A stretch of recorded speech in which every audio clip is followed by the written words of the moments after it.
je voudrais énoncer un principe général qui est très important dans la vie spirituelle au quotidien et qui est le point sur lequel habituellement nous butons dans les cas nombreux que nous rencontrons. Son domaine d'application est d'ailleurs beaucoup plus large que cette question de la patience envers les défauts du prochain. Le principe est que nous devons veiller non seulement à vouloir et désirer des choses bonnes en elles-mêmes, mais aussi à les vouloir et à les désirer d'une manière qui soit bonne. Être attentif non seulement à ce que nous voulons, mais aussi à la manière dont nous voulons. Très fréquemment, nous péchons ainsi. Nous voulons une chose qui est bonne, et même très bonne, mais nous la voulons d'une manière qui est mauvaise. Pour nous faire comprendre, il est normal qu'un supérieur de communauté veuille la sainteté de ceux qui lui sont confiés. C'est une chose excellente, conforme à la volonté de Dieu. Mais si ce supérieur se fâche, s'irrite et perd la paix devant les imperfections ou le peu de ferveur de ses frères, ce n'est certes pas l'Esprit Saint qui l'anime. Et souvent nous avons cette tendance, parce que la chose que nous voulons est bonne, voire même certainement voulue par Dieu.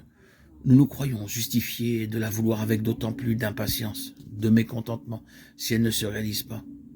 Plus une chose nous semble bonne, plus nous nous agitons et nous préoccupons de la réaliser. Nous devons non seulement vérifier que les choses que nous voulons soient bonnes en elles-mêmes, mais aussi que notre manière de les vouloir, la disposition du cœur dans laquelle nous la désirons soit bonne. C'est-à-dire que notre vouloir doit toujours rester doux, paisible, patient, détaché, abandonné à Dieu. Elle ne doit pas être un vouloir impatient, trop empressé, inquiet, irrité.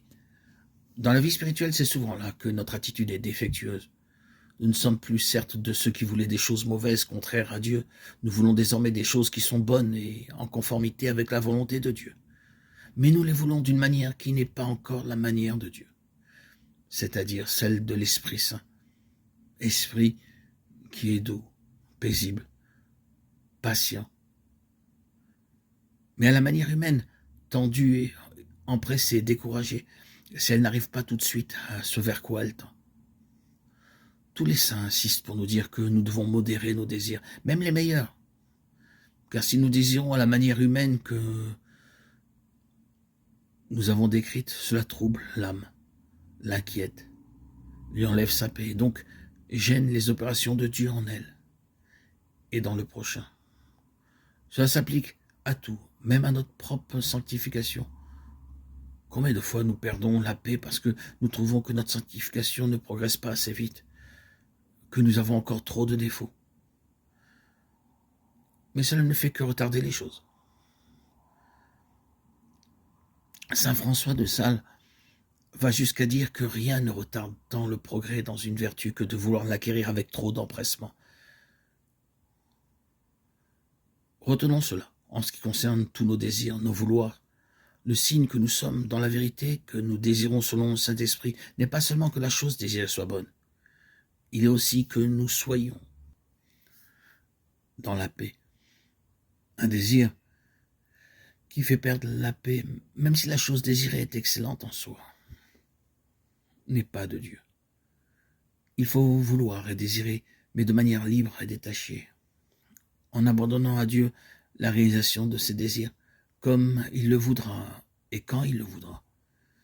Éduquer son propre cœur dans ce sens est d'une très grande importance pour le progrès spirituel. C'est Dieu qui fait grandir, c'est Dieu qui convertit, et non pas notre agitation, notre précipitation,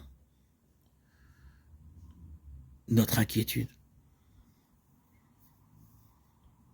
Remettez-vous-en à Dieu.